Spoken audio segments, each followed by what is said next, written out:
Welcome to the TweetMeet webinar of March 19th, presented by several of our hosts on reading fluency, literacy, and reading progress. We're super happy to have all of you here. This event will consist of multiple parts, so let me show you the next slide so that you get an idea of what's next. We'll have 3 presentations today. One is by Samar and Angela, 2 of our hosts, on bringing joy and passion to reading aloud, followed by a short Q&A session with you, and then a session by Adiba, Rosalind, and Seth about improving fluency with reading progress, and then again, Q&A. And lastly, instant feedback using Microsoft Reading Progress Insights to promote student reading growth. If you have any questions, then please write them in the chat. Our hosts and also Team TweetMeet will monitor the chat to see what your questions are. If you want to ask a question during the Q&A part, then please use the raise hand feature so that we know you want to ask a question, and then we'll process each as we go along. So on that note, I would like to propose that we get started straight away. I'm going to stop sharing my screen while Samar and Angela take the microphone and get started. So off you go, Samar and Angela. All right, so I'm just going to get my screen ready for us to present.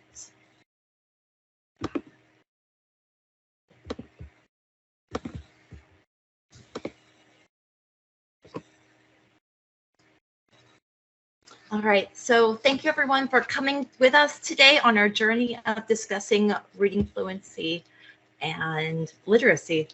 And my name is Angela, and my co-presenter is Samar, and we wanted to talk to you for a few minutes about bringing joy and passion to reading aloud. So before we start thinking about our students, we want you to take a moment to first reflect on your own experience. How often do you read aloud? And how do you feel when you read aloud? So think about the situations when you enjoy reading aloud and the situations when you don't enjoy reading aloud. And how often do you, in your regular lives, in your everyday day and your jobs, how often do you read aloud? And I want us to use our own experiences as adults to kind of think about what we envision for our students and their futures as well.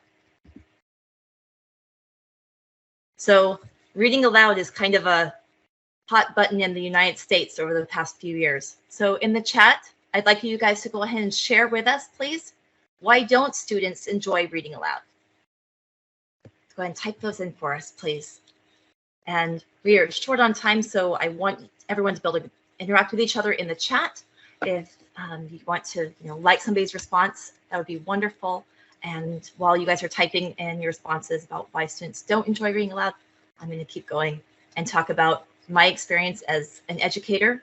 So when we teach, 5-year-olds, and we're just teaching them how to read, we're teaching them how to see a word, identify the word, and then say the word. And then we want them to do that fluently, which means that we want it to sound like they are naturally speaking, and we want them to be accurate in their speech. We want them to use inflection when they speak. So that's what we teach 5-year-olds who are learning to read. And then I've also taught 6- and 7-year-olds, which is the next grade level. And at that point, as soon as students become fluent, we tend to tell them, okay, now I'm going to teach you how to read inside your head. And what that does is it kind of eliminates students reading out loud. And we do that because in the classroom, we have 30 students all with their own books. And if you have 30 students all reading out loud, it's really difficult for students to concentrate on their own text and for them to comprehend and make meaning out of what they're reading. So in the classroom, I understand the need for us to have students silently read, but we've kind of removed reading aloud from student experiences until they get to be older, and then they're being called on to read out loud in the class. And, for the reasons that will be shared in the chat, students don't want to read out loud. They don't enjoy it. So I think that we need to find ways to bring reading aloud back to our students and do it in ways that bring passion and where they can experience joy in reading aloud. So we're going to focus the rest of our presentation on that question. How can we bring joy and passion to the experience of reading aloud? I'm going to turn it over to my co-presenter, Samar, and she's going to talk about what she's done with her school and the students there.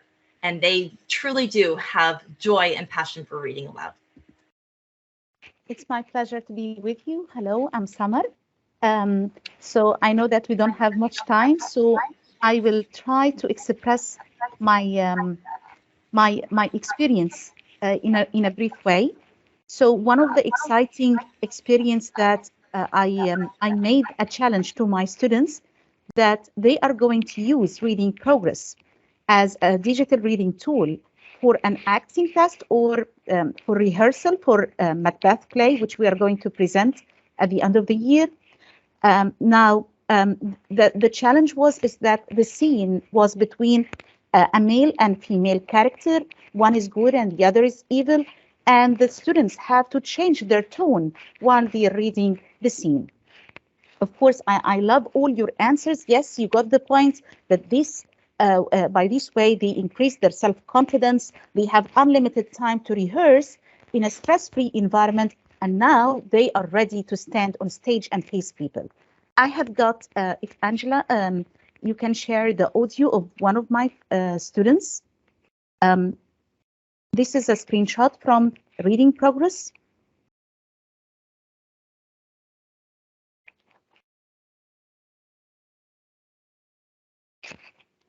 I can't hear it.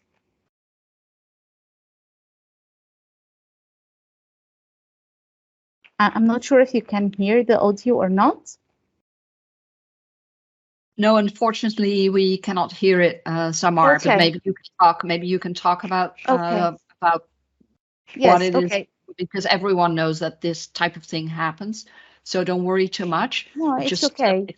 Yeah, thank you. Yes, so this was one of the challenges in which I used reading progress, and it really brought much joy and passion about reading. Another thing, we can move to the second challenge, because I believe that the more you add challenges to your students, this will add more excitement. It's not actually a real challenge. It was about inspiring our students. This is what we call like a hidden curriculum. Instead of teaching students how to be friendly, how to become peaceful, how to spread peace around the world, I thought of making like a digital reading competition. And in this competition, I assigned a poem. It was about peace. Actually, it's one of the famous poems in the world. It's Imagine by, I believe, John Lennon. If Angela, correct me, please. Yes, okay. And again, students started to read the poem about peace. And this will help them to build their future by believing in what they are reading instead of teaching them or just talking about things. No, why don't we let them acquire literature and poetry in reading progress, which is going to be definitely a perfect thing. Something else, I'm not sure that the audio is going to play, so we can skip it, okay? Another thing that which I was discussing with Angela, I told her that one of my colleagues, she is a teacher of Italian. She started using reading progress in a brilliant way. Actually, she gave like a paragraph in which students were asked to introduce themselves, but she didn't give them all the text to be read. Okay, so as Angela told me, we call it a sentence starter, like, hi, my name is, and now the student is not only reading, she is reading, thinking, and speaking. And she knows now I have to put my name. For example, my favorite color is, and now she has to use the other language here, for example, the Italian language, and she has to use the vocabulary she learned in the reading progress too. I think this was a brilliant idea and a creative way in using reading progress for the students. I've got some future ideas or things that I'm looking for. Yes, unfortunately, yes, this was my students' audio. Now, let me share with you some of my future ideas for reading progress that we can work on. I think that reading progress can be used for reading music notes, especially for beginners. Imagine that the student can see the notes in front of him or her, and then she starts to say, for example, do, re, mi, or whatever. I mean, this is for beginners. This will be really fantastic. Something else, this is for language teachers. Now we have got phonetic transcription, and phonetic transcription means that we use some symbols, which we always find in dictionaries, to help students to pronounce correctly any words. So why don't we put this, and I started doing this actually, why don't we write a text using these phonetic symbols and test or examine our students if they could really read these sentences without the direct text in front of them.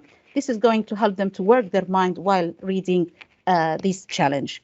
Finally, I'm looking forward to have another digital reading competition, but using Arabic poems. And again, here, for example, to spread the love of nature or about friendship or any quality that we really need our students to have or to build in their future. I hope that I didn't take much time. Many ideas, and I'm very thankful for having the opportunity to be with you today.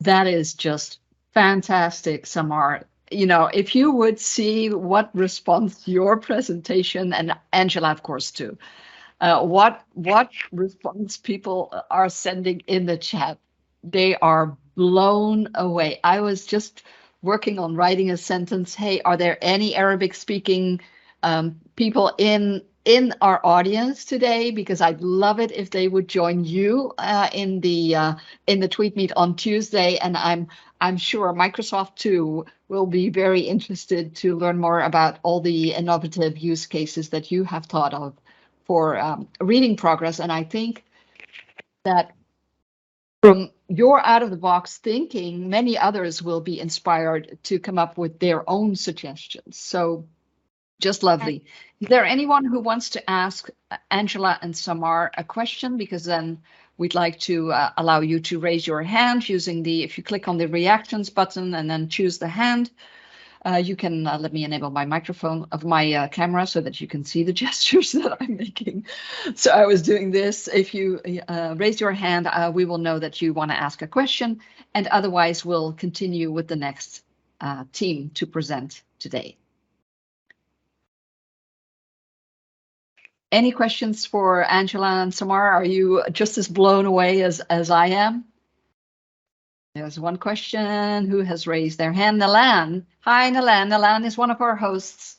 Good to have you. Okay. Well, thank you so much. That was amazing, ladies. I enjoyed using it. I recently just tried the reading fluency or the reading progress with my world language students. So you guys know that I teach Spanish and also web design. The question that I have for you is, how exactly do you go about maybe not changing the language within reading progress? I'd given them a paragraph to read in the target language, but is there another way that you gauge their responses, or is it just you reading and listening yourself to what it is that they've replied to? How do you go about grading it or giving them feedback on their reading with the target language? I mean, if you're talking about English, because I teach them English, so it depends on the aim of the task itself. So if I'm looking, for example, in the audition or the acting test, so I will focus more on the fluency, yes, correct pronunciation, but I will give more focus on the way they are performing, the change of their tones between, as I said, the male and female characters. I don't know if Angela would want to add something else about other languages, foreign languages. So I work more with younger students, so we've just had them practicing in their primary language. So, but I know that other teachers in my district are super excited about using it with their world languages classes as well. So I'm really glad that I can bring what you shared into our district as well. So thank you so much. That's wonderful. For the sake of time, I propose that we continue with the next presentation. And if there are if anyone has a question for Angela and Samar, of course, you can post them in the chat and they can reach out to you separately. So on that note, our next speakers are Adiba, Rosalind, and Seth, and they'll speak to us about improving fluency with reading progress. Go ahead, share your screen if you're ready.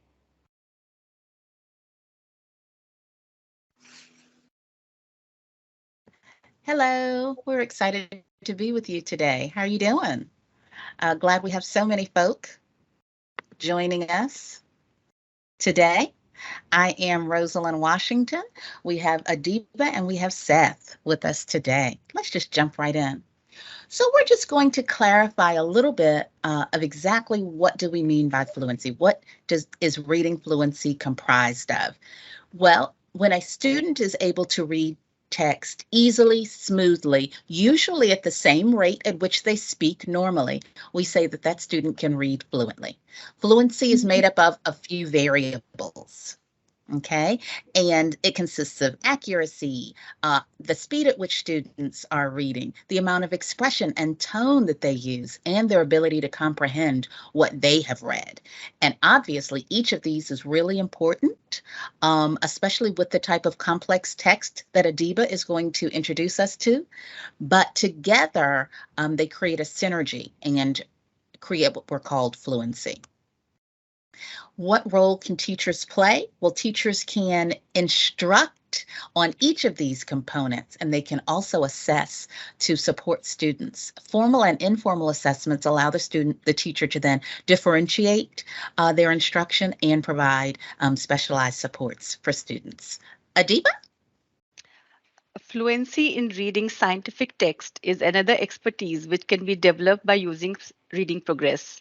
Our students in the future will be handling complex problems which will need creativity and critical thinking along with the scientific temper. Research tells us that if we expose students to scientific writings and readings, it will help them understand decision making and inquiry better. So at my school, we use reading progress to instill scientific literacy from a young age. Students are assigned a variety of age-appropriate science texts, as you can see right in the screen that you can see right now. This not only activates previous knowledge, but also enriches their input to the class discussion. A challenge assignment is later created, which helps them address the new vocabulary. At the end of the unit, we add another extended reading article through reading progress, which builds on the concepts further and leaves them with leading questions to explore the topic even further. Next slide, please. Consistency in using digital tools across subjects is something we believe in. And since reading progress supports other languages, we started other languages with Hindi. And after trying it in Hindi, we recently have started with French. Our students responded positively as they were already using it in their English and science classes. And now we can see a remarkable improvement in their reading fluency in Hindi and French, along with their ability to comprehend better. In fact, this year we had a first in the sense that we got 2 of our students from 2 different grades who secured international first rank for Hindi. It was an Olympiad which was meant to test their comprehending skills. Till now, we had not got the top 10, and we suddenly got the top. So it was quite, as you may have picked up by now, the response to reading progress has been so positive in our school and has filled up with a lot of hope for the future. We plan to effectively use reading progress in English, Hindi, French, German, and Arabic by the end of this year in my school, definitely. And you can also give it a set. All right, I think that is absolutely excellent use of reading progress. So obviously there's the language support that is built in to reading progress, and reading progress supports over 100 languages now. And I know that is something that Mike and the team are just super proud of, because that is incredible to be able to use it that way.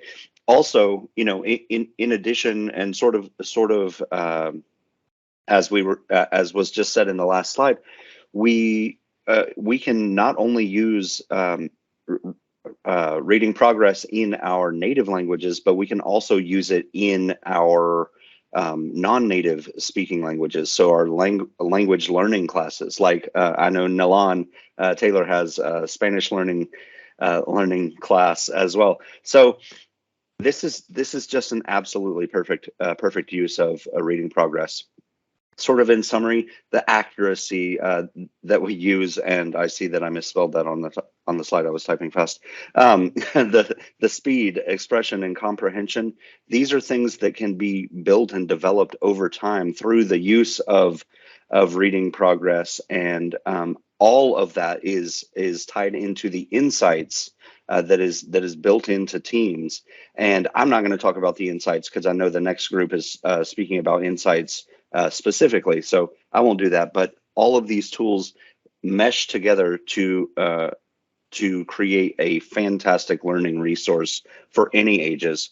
One last thing I would be remiss if I didn't mention, we have additional text. You can, of course, add your own text into Reading Progress, but there's additional texts that are available through ReadWorks. Whether you're picking kindergarten or 6th grade or even secondary, you can have a wide variety of different resources that are there. But Reading Progress is just a fantastic tool to use in your classroom. It saves teachers time and it saves students anxiety and nervousness. So.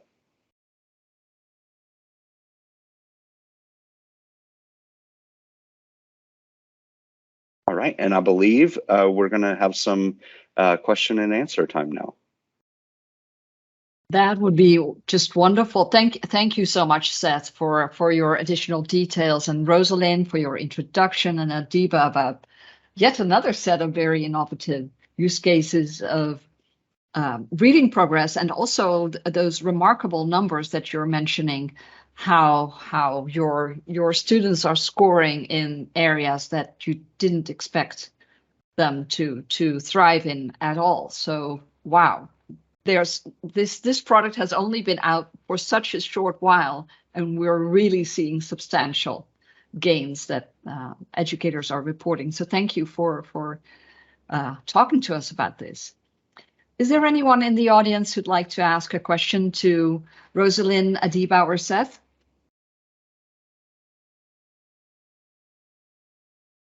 So there's just very positive responses. I saw lots of reactions during your session as well. So it's all good. So if there's not a question, I would love to say something about what Angela posted in the chat. She said that in order for students to give oral presentations, they do best when they can rehearse. And not only can you have this rehearsal time in Reading Progress, but you can also give them multiple chances to complete the assignment. And I think that perfectly goes with what Angela was saying in the chat. Yeah, so this is also about that reading aloud anxiety. I remember my own school time. I was so nervous about reading aloud that I would read aloud just perfectly. I would, it was like a mechanical thing, but I had no idea what I read, and I still feel that same, how do you say that, nervousness about what if they ask what I read, because I have no idea what I read. I know I can pronounce it, but do I understand it? Anyway, this is not about me. It's just a fun.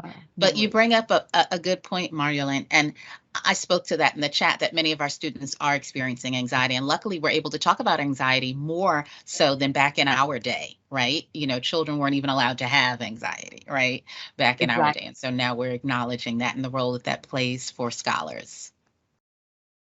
It's wonderful. On that note, by the way, if I may reveal, next month's TweetMeet will be about well-being, social, emotional learning, stuff like that. That's, looking ahead another month. Okay, shall we move on to the next team? We have one more team, and that team is Jackie Haynes and Mackenzie Gain, who are going to speak to us about instant feedback using Reading Progress Insights to promote student reading growth. I needed to check that my spelling was correct and that I was pronouncing it correctly. So welcome, Jackie and Mackenzie. Go ahead, please.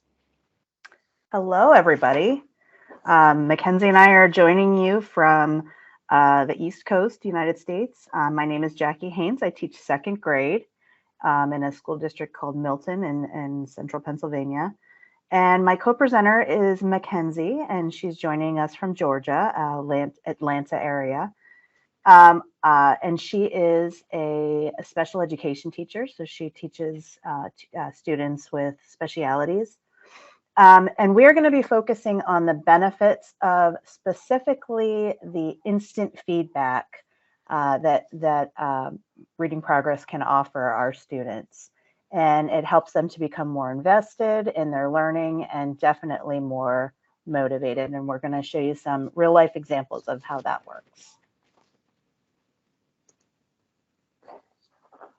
Okay, so to start off with, what are insights in Microsoft's Reading Progress? And I just threw a couple of different charts up here that you can get. This is real data from my classroom.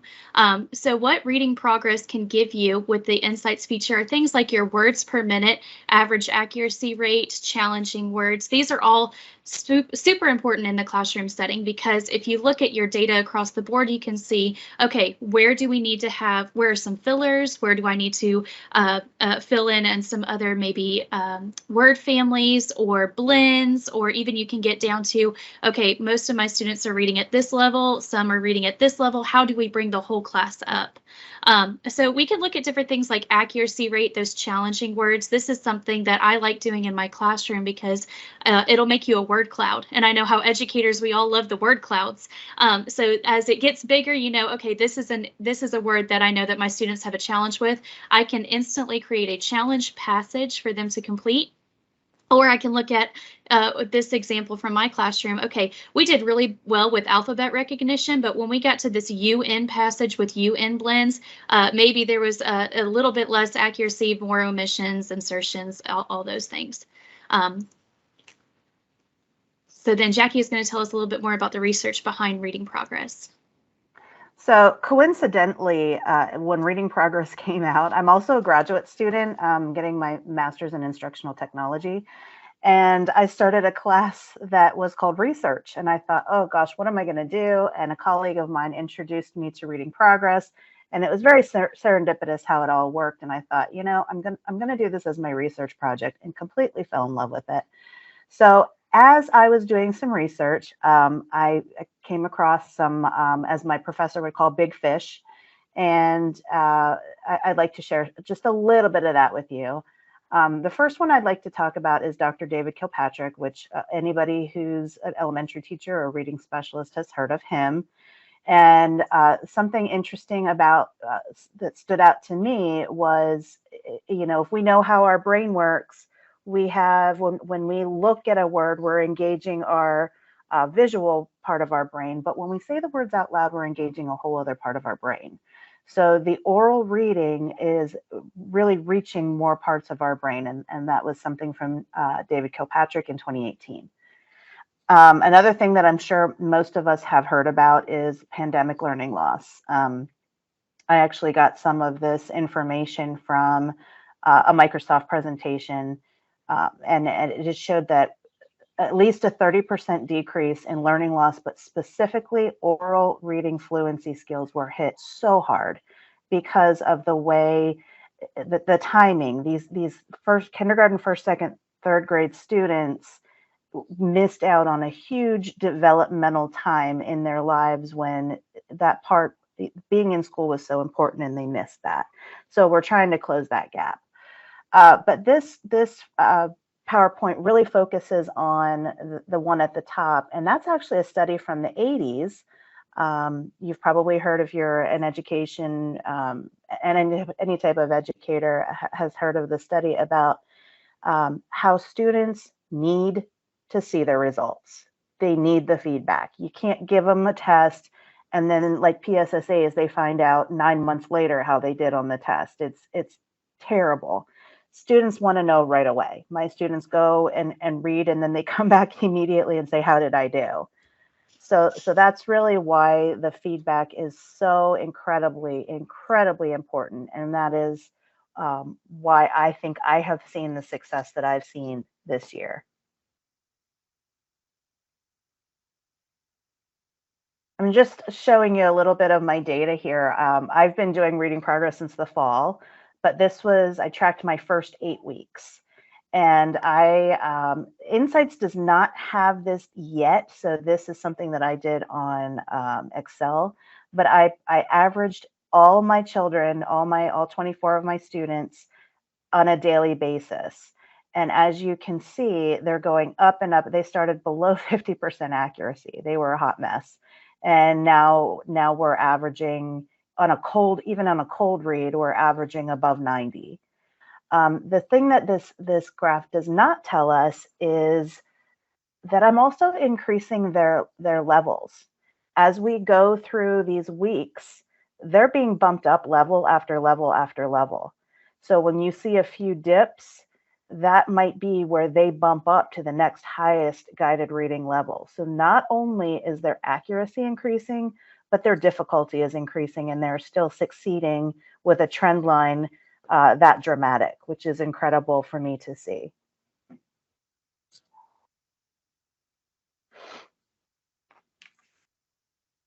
This next slide, before Mackenzie plays it, I just wanted to give a little feedback on this. These are 2 of my top readers. They are now reading on a 4th grade level. They're in 2nd grade. The boy in the front started off on a 1st grade level. He was reading below basic for 2nd grade, and which was a level H, if anybody knows guided reading levels. And he is now reading on an O, which is 4th grade level. And that took about a half a year to get him that high. So he is going to talk about what I have my kids do is I have them reflect themselves.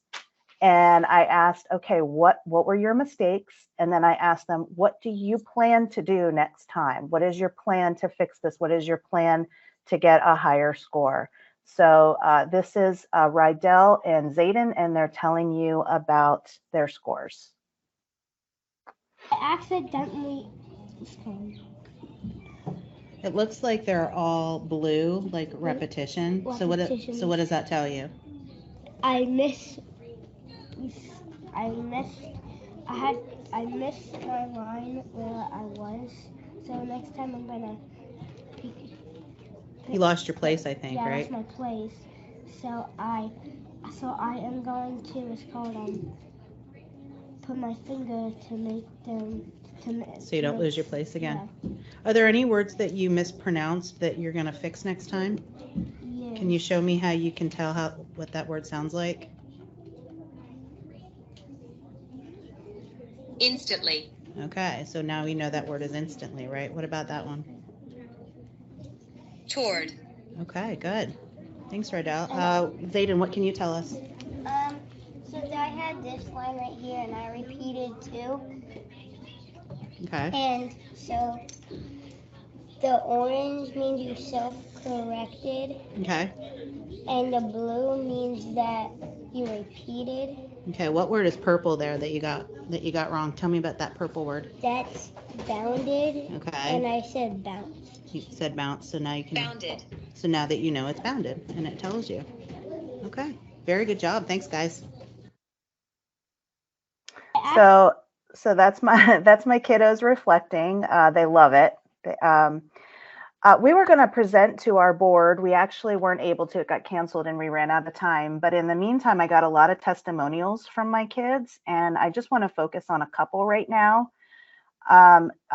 Jackson and Landon both told me that they love their independence. They love when we first started this, they were not able to see their own score on their iPads. They had to wait to be called up to me so I could show them my computer screen, and they weren't able to interact with it. All they had to do was see the words that sometimes they would write them down on a sticky note, but now they can do that on their own. And these 2 students told me how much they appreciate not having to wait for the group. They could practice on their own. They could practice at home. They like to be more independent. Landon, Jackson is a lower reader, and Landon is my top reader. He is reading on an R, which is borderline 5th grade level, and he's only in 2nd grade. So those are just a couple quotes from my kids. One of the things I would like to add is I'm going to go to refer back to one of the things that Seth had said about the kids would like multiple chances. Yesterday, we got on our iPads, we got the first opportunity for the kids to use video. Before it had only been audio. Now they were able to see their video. And several weeks ago, we got the option to return for revisions. So yes, last week was a bit of a short week. We had an in-service on Monday, so I usually have them read 4 times a week. Last week, I could only have them read 3. I had about half my class come up on their own, come up and ask me, Mrs. Haynes, can you return this for revision? Because I don't like that score. I don't like a 92. Can you return it for me so I can try to get 100? That to me was huge. 7-year-olds do not want to do any extra work. And these kids loved it, absolutely loved it. And that was a big thing for me to see. So I just wanted to share that with you. Another anecdotal thing, I'm sorry if we're short on time. As I am trying to find their guided reading levels, I'm having a very difficult time because they keep going. They keep going up and up and up and up. I had a kid, one in particular, this marking period, I have tested 6 times to try to find his guided reading level, and I still can't find it. So he's gone up six guided reading levels in 1 marking period. So those are the kinds of things that you can't really read about, in a or see in a video or read about in an article. These are big real life things that I'm seeing in my room. So I think we could, yep. Okay, so before Mackenzie shares this, I am going to be putting a definition of terms that she's going to be using in the chat because we discussed the other day that this is not, some of these are not universal terms. So I will be putting those in the chat for you guys to check out. So I know one of the things that is coming out pretty globally right now is more inclusion and including those students with specialized needs and differences into those general education classrooms. Right now, I am still working with a self-contained classroom. So I have 6 students with mild intellectual disabilities. So if you look at your average IQ being about 100, the students in my class are performing right around a 75 to 55 level. And so we see a lot of students with autism and students with Down syndrome in this style classroom. But the way that I like to say that is if I can show success in my classroom with these students, who's to say you can't show this across the board? And in special education, data is king. So what I like to talk about in this slide in particular is how can I make that data meaningful to beginning or even non-readers that are in my classroom. And one of the things that is very useful for the class is the insights feature, using those colors. So if they go back and they can listen to themselves read and see the colors and know that more colors mean more mistakes, less colors mean less mistakes, that's pretty powerful because the visual data for them is key. That less words, more visuals, more colors. And it also allows them and gives them a voice as well. For a lot of our kiddos, they see those gen ed students that are able to read aloud and go into a classroom and do those sort of things while they usually don't. So this gives them their own voice and their own presentation to go back and look at. And just a quick side note, what I'm excited about is the prosody feature that will be coming out. I believe it's late spring, early summer. For many of my students, we read in monotone like a robot, and we do socializations like a robot, and we don't use that varied inflection. So like we see that data with fluency, we're now going to get that data with prosody. So I can say, hey, listen to how you said that. Could we use a little bit more inflection? Can we vary our tone a little bit? And I like to think about how can I use this with my speech language pathologist? Because while she's using social skills and talking back and forth, I'm using reading. And while those are totally different skills, they still require one student voice. So how can we use this in social situations as well as in the academic situation? Plus, the great thing about is insights here is the presentation of data during those IEP 504 RTI meetings. Now, those are all very specific terms, I feel like, for our United States educators and maybe in some other countries, but those are individualized meetings for students with disabilities that can say, are we making progress? Are we remaining stagnant? Or are we regressing? This is ready-made data for our special education teachers without reinventing the wheel. So I can take all of those charts and the colors and the graphs and go, look at all of this data that we have. This is how I'm making progress, and this is how I'm making a difference in that student's life right now.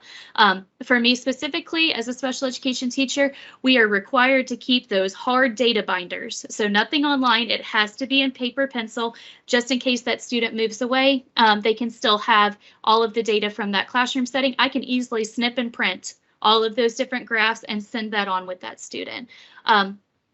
I'm sorry, my PowerPoint kept skipping ahead, but what I did want to share now, this is one of the students in my classroom, and this is a mini conference that I'm having with her so that you can see how the difference between using it in a general education classroom into a more specialized classroom and how that conversation differs just a little bit. So let's go through. I see a lot of the blues. Do you see a lot of blues on this one? Yes. Okay, the light blue is for words that you repeated. The dark blue, kind of purple, is for words that we mispronounced. So let's go back and listen to it and see if you can hear where we made those mistakes, okay? Okay, here you go. Well, it's hill. It is a big hill. Okay. The mill sees on the hill. Jill. So what I noticed right there is that we missed the mill is on the hill. You used the word what? Sees. We use sees instead of is. So when the computer saw that, it said, whoops, we did an omission. We omitted that word, and we did a mispronunciation. We did the word sees. Let's keep reading and see what else we can find, okay?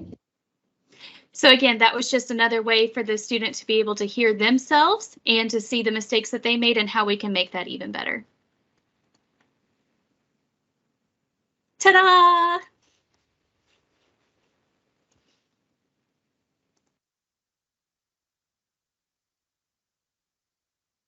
Thank you so much, Jackie and Mackenzie. This was a phenomenal presentation with a totally different angle and also highlighting how important those insights are, instant feedback, supporting the talk that other hosts gave about how students really want to know about their progress and then be challenged to reach that next level. Very interesting. It's almost like reading progress brings some sort of gamification into the children's reading. I'm saying this as a total outsider, but that's the impression that I get from your stories and that last video.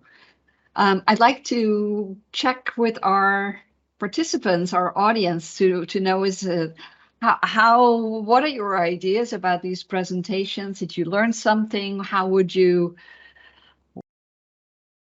What is your response? Do you appreciate this? What did you find most revealing? Tell us.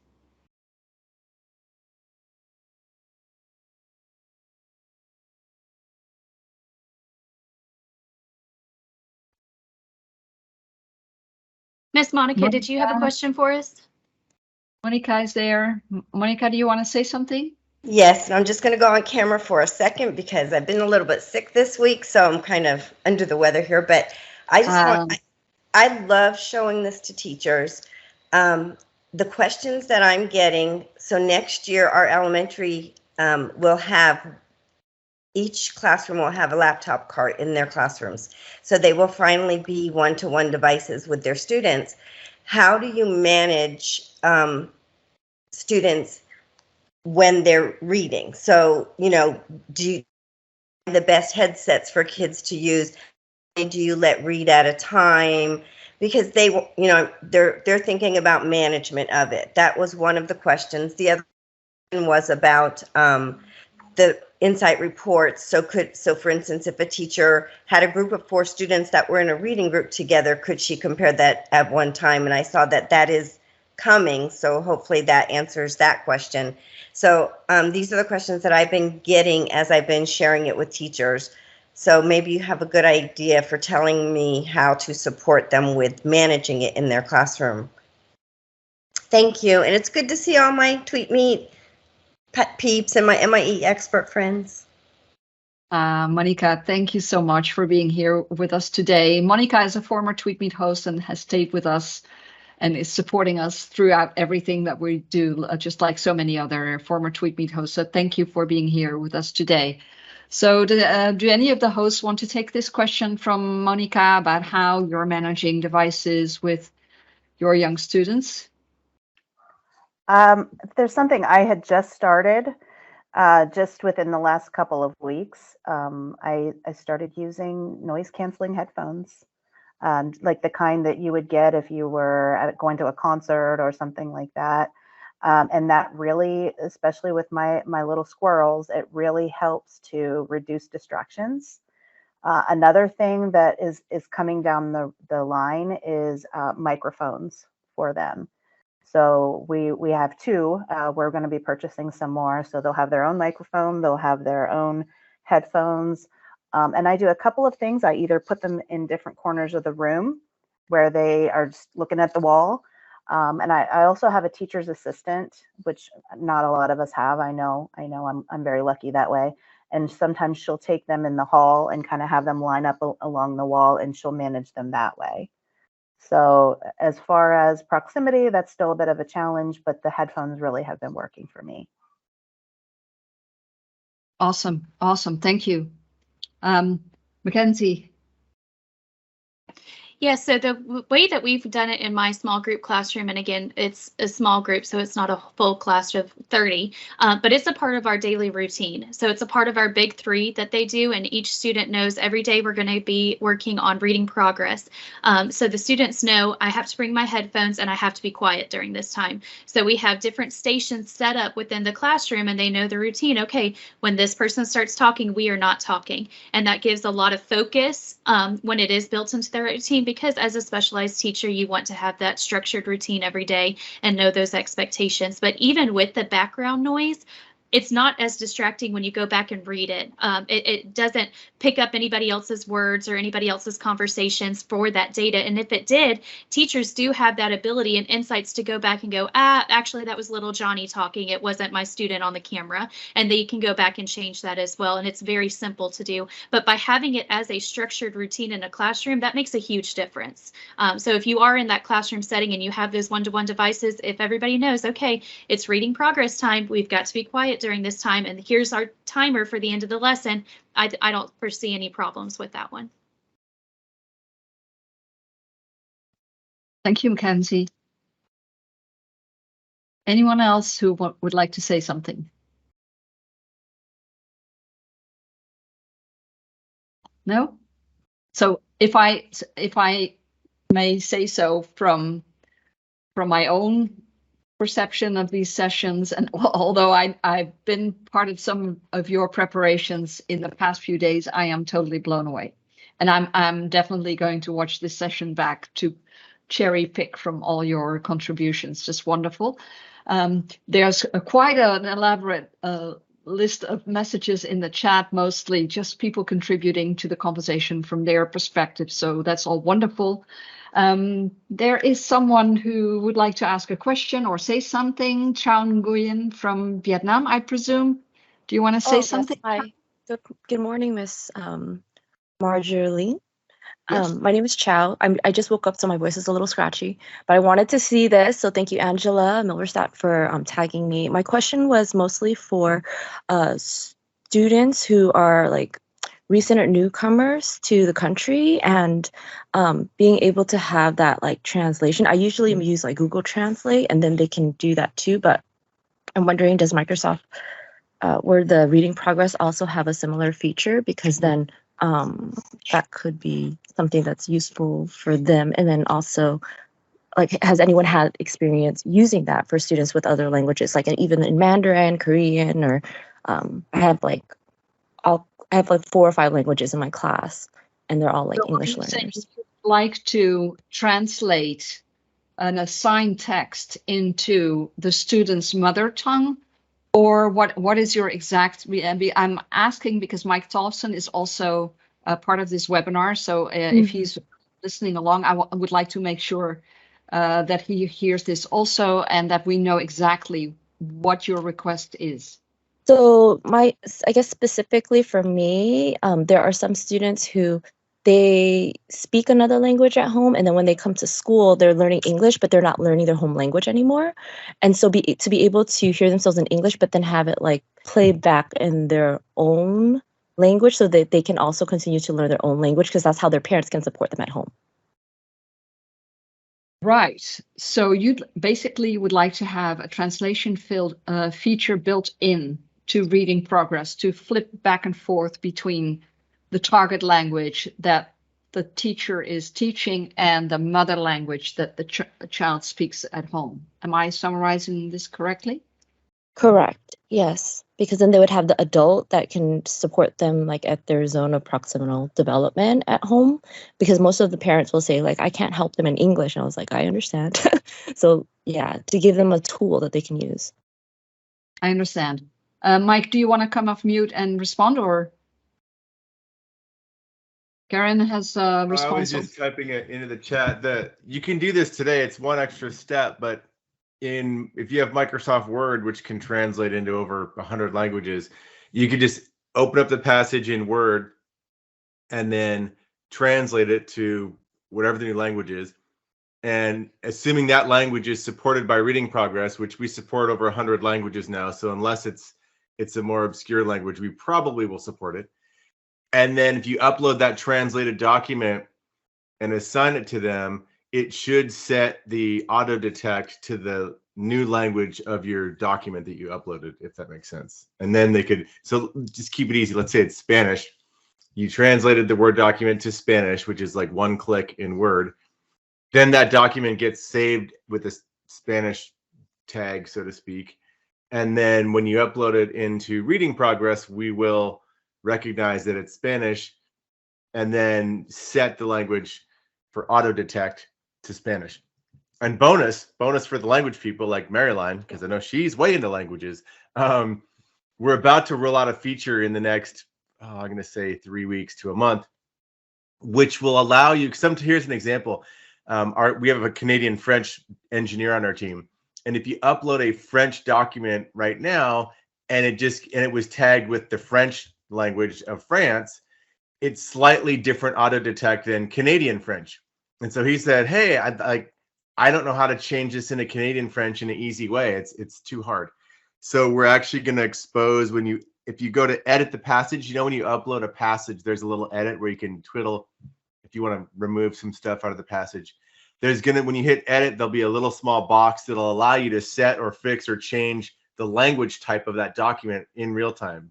So if you're like, oh, I want to there's 20 dialects of Arabic that we support now, right? If you're like, oh, I want to change the dialect support to this country or that country, or even English has a bunch of variants of dialect, you can actually tweak that in real time to get it just right, which is nice.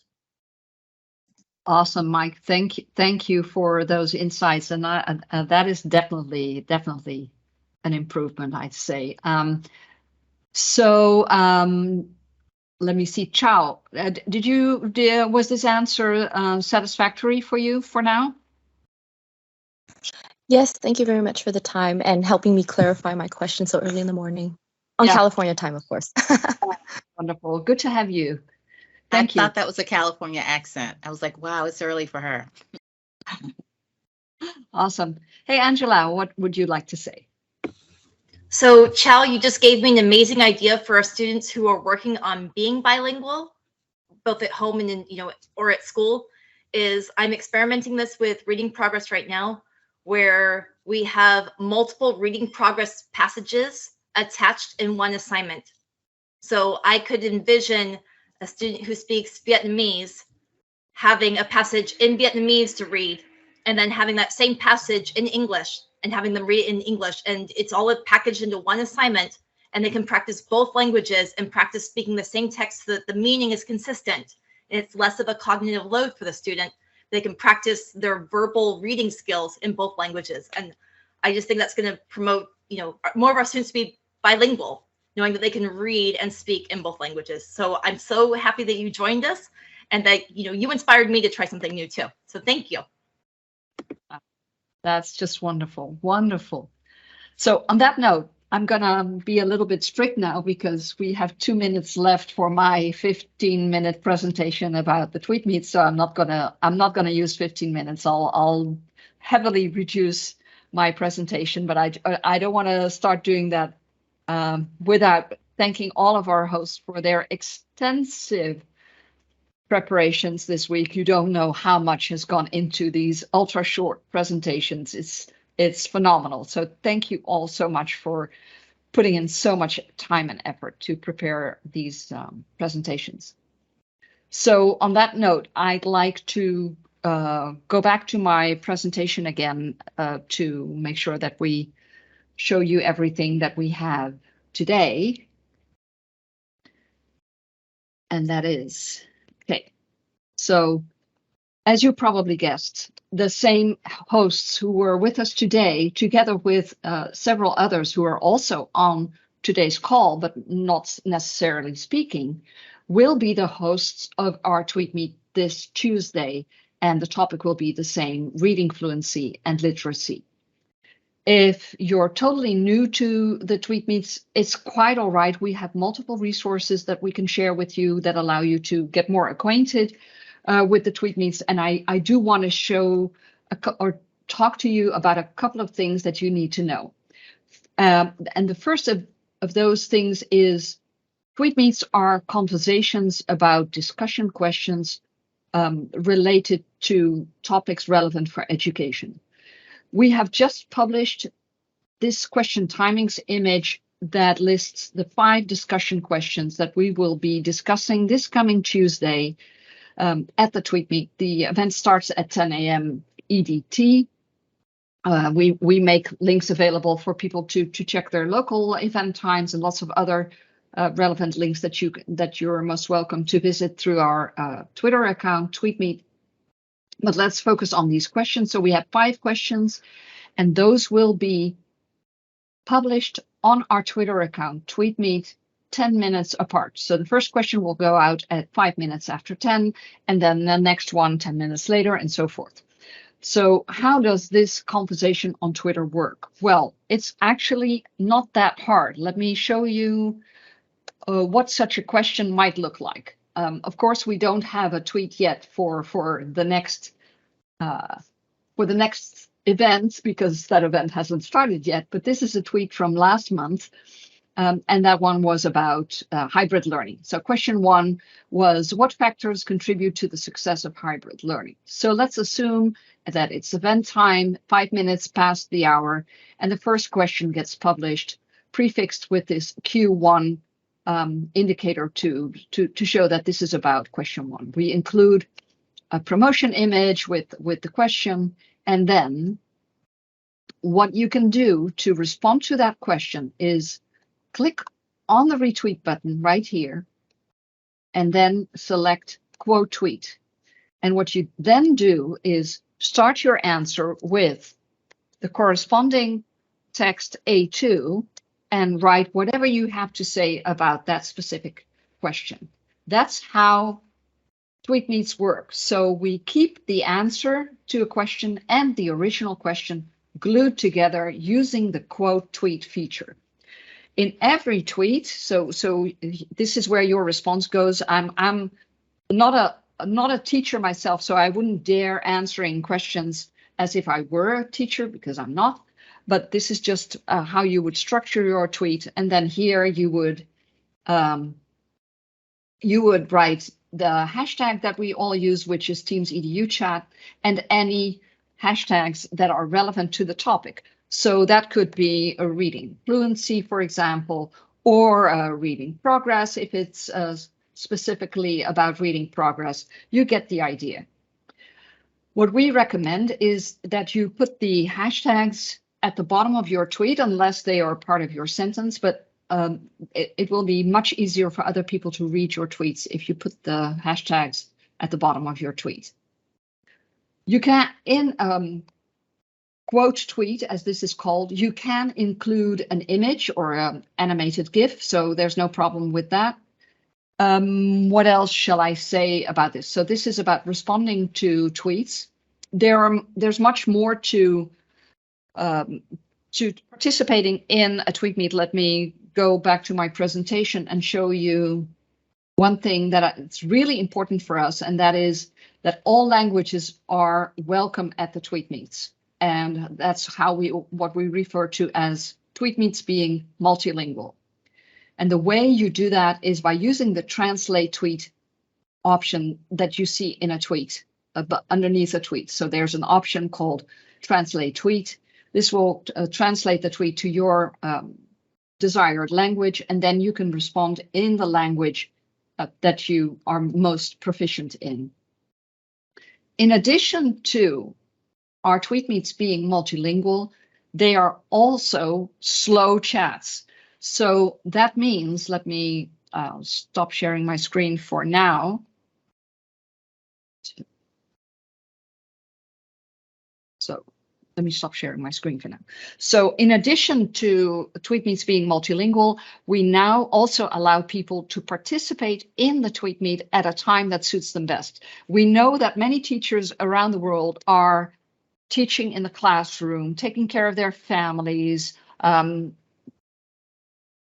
driving to school or back, or taking care of their families, being asleep, anything but having time to attend to the TweetMeet. So if that is the case for you, you're most welcome to participate in the TweetMeet at a time that suits you best. Just wait until the TweetMeet has started, and then when you do have time to answer to any of those questions, use that same quote tweet feature that I described earlier by clicking on the retweet button and then selecting quote tweet, and then you can type your answer. So if you're answering to question 5, your answer will be A5 in your quote tweet. Anitza, do you want to post a couple of links in the chat so that people can read the sways that we have that are most relevant for most participants in the TweetMeets, which are our TweetMeet Starter Guide, which we provide in multiple languages. And we also have a sway that you may find of interest if you're already a little bit more experienced in using Twitter, and that is called the Anatomy of the Perfect Tweet, which contains all my recommendations on how you can best structure your tweets for optimal results. While the chat was going on, I noticed that Seth, I think, mentioned TweetDeck. I actually have TweetDeck open in my browser. I want to show it to you real quick, because just a look at TweetDeck makes you totally understand why you would want to use it. So let me share my screen one last time, and then switch to the correct window. So here's TweetDeck shown from one of my additional Twitter accounts. And as you can see, I have two columns in TweetDeck. One is showing my timeline, and one is showing the hashtag TeamsEDU chat. I can get rid of this one. This is not an account that follows a lot of people. It just follows my own team, and so the tweets would be identical, at least the first ones. So let's assume you want to follow the TweetMeet account. What you would do is click on the Add Column button, then select User, and then you could type in TweetMeet, which is our account, of course, press Enter, and then you can add a column.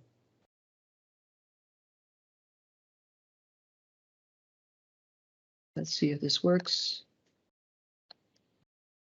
Has this worked? Yes.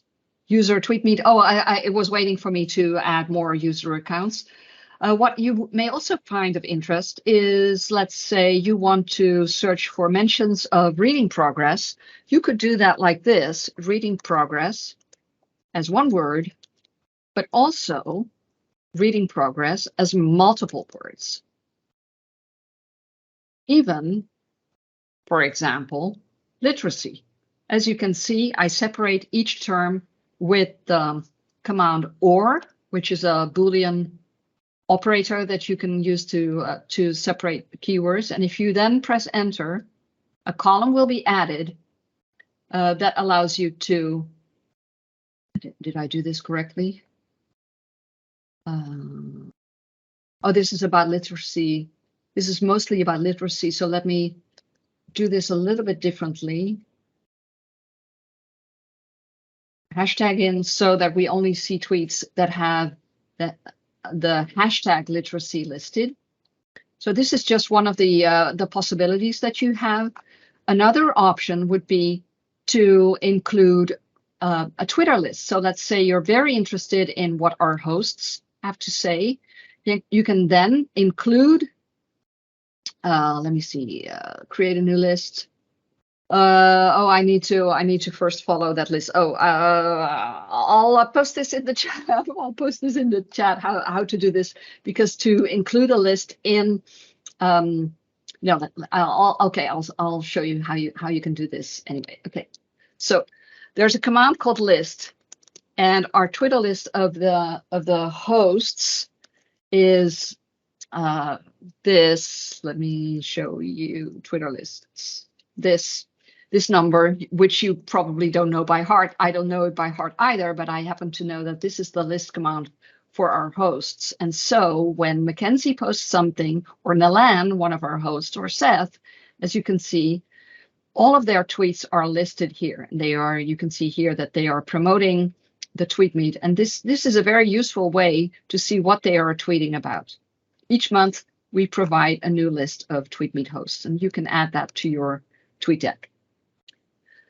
Okay, so this is basically what I'd like to show you today. I can talk for hours about Twitter and how to best set it up, but for now, I think we've talked for more than enough.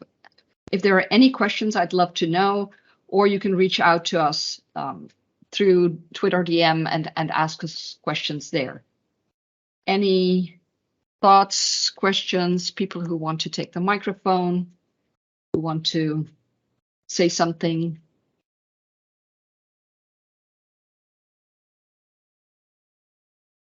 No? That's totally fine. That's totally fine. Okay, let me stop sharing my screen then.